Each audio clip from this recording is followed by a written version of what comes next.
Polska, I sent you a talk by Dr. Michael Levin regarding this. Did you watch it? If so, what did you think? Bro, I watched the whole thing and I was just completely blown away. It's just such groundbreaking, dope ass shit. It's the kind of shit where when you're a kid, you just dream about. You know what I mean? You're like, yo, Absolutely. imagine we could like regrow limbs and regenerate certain organs. Like it's just like some fantasy type of stuff that you would talk about as kids. You know what I mean? That superheroes can do. And I feel like Michael Levin is like on the brink of this new sort of. I don't know how new it is. Like, I don't know too much about it. Like I had a difficult time understanding everything he was saying, but I did pick up on some of the stuff. But I was just blown away by the presentation in general. He showed some worms getting cut up and then regenerating heads and shit. It was wild.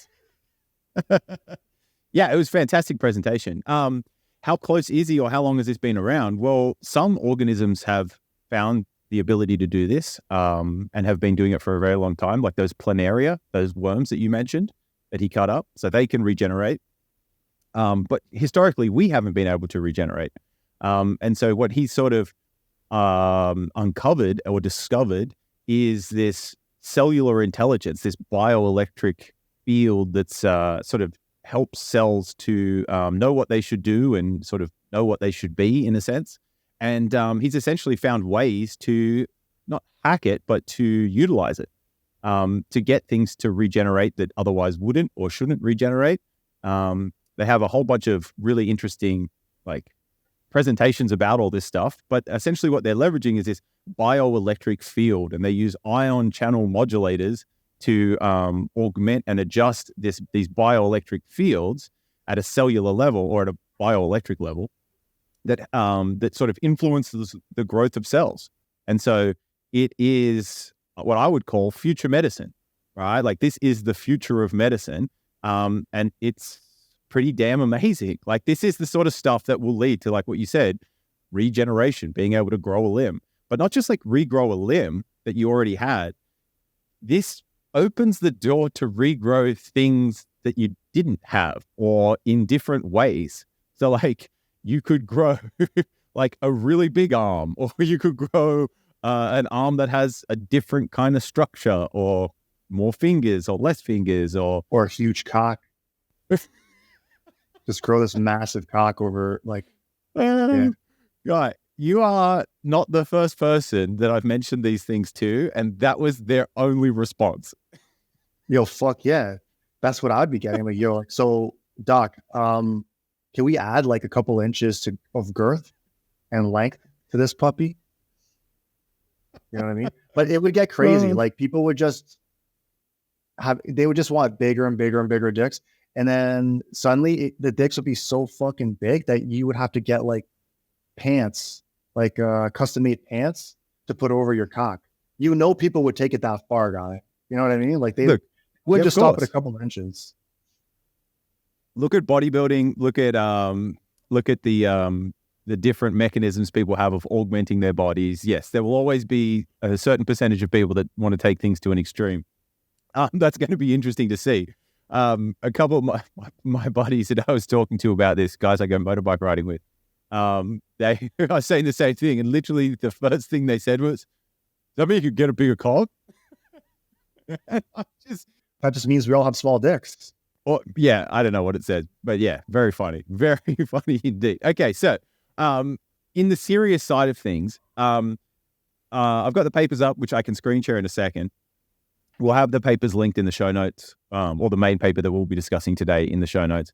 But if you guys haven't, or if any of the listeners have not heard of or seen some of Michael Levin's work, we'll link to an episode that Polska and I are referring to. It's probably his most digestible and comprehensive presentation on this subject, and it's very exciting.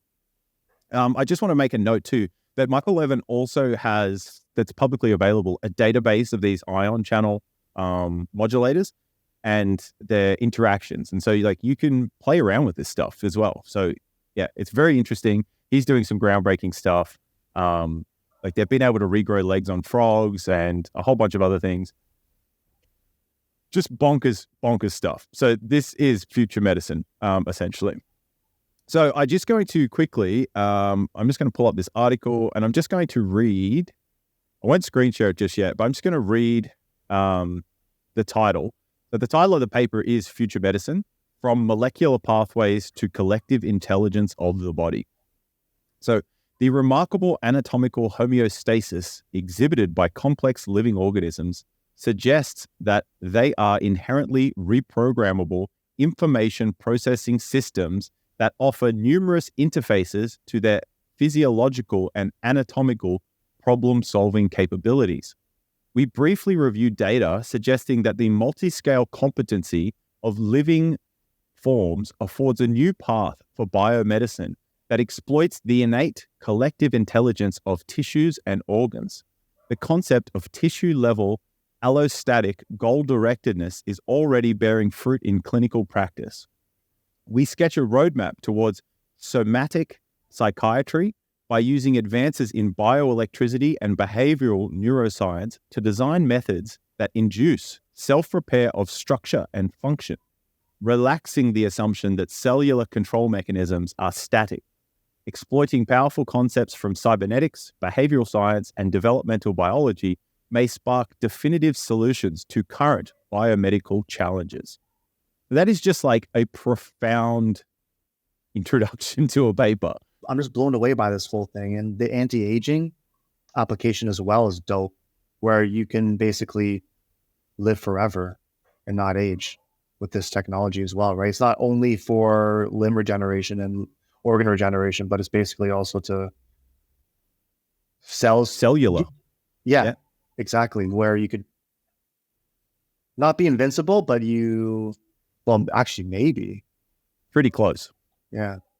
Wild, man. It'd be like that. Have you seen that movie where time begins to count down when you turn 25? Yes. And yeah, it's like an alternate reality movie, right? It's an alternate reality Is that world. with Justin Timberlake?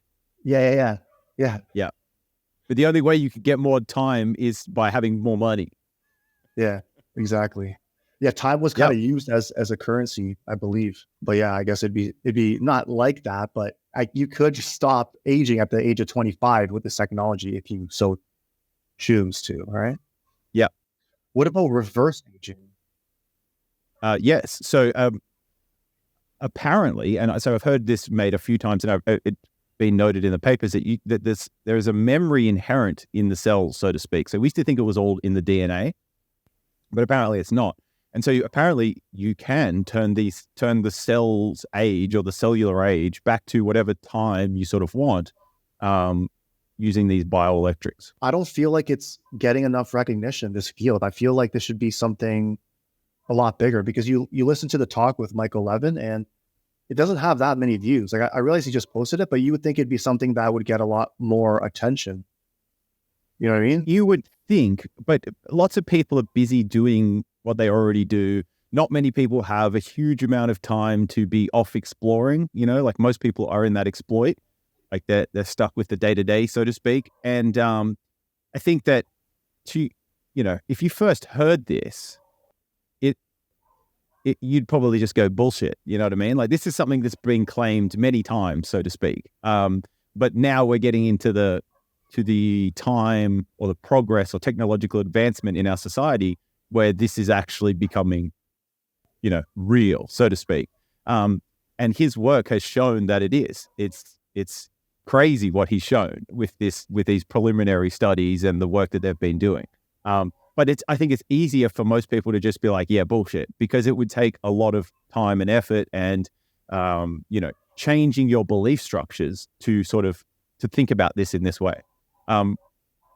So yeah, I think that's possibly why it's not. It's also very early. Like we're on the cusp of this. Like this is very, very new. This is cutting edge stuff.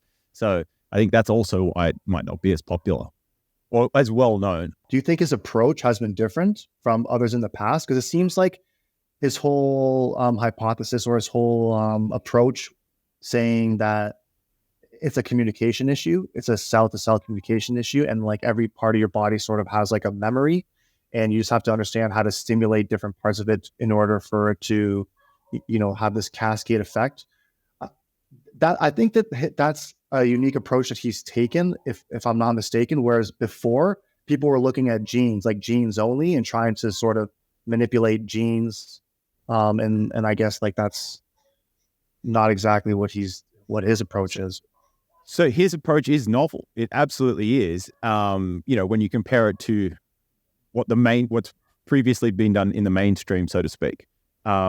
He points to people much earlier than him, like way back in the early 90s or early 1800s, who were doing certain things like this. And so he doesn't think he's early in comparison to them, but in comparison to the mainstream, he's definitely early, and this is completely novel. The big thing for him is he integrates many different things. So he's integrating physics, information theory, consciousness, all of these different things together. And he's really creating a very high resolution image of the problem at hand, or the problem that we're trying to solve.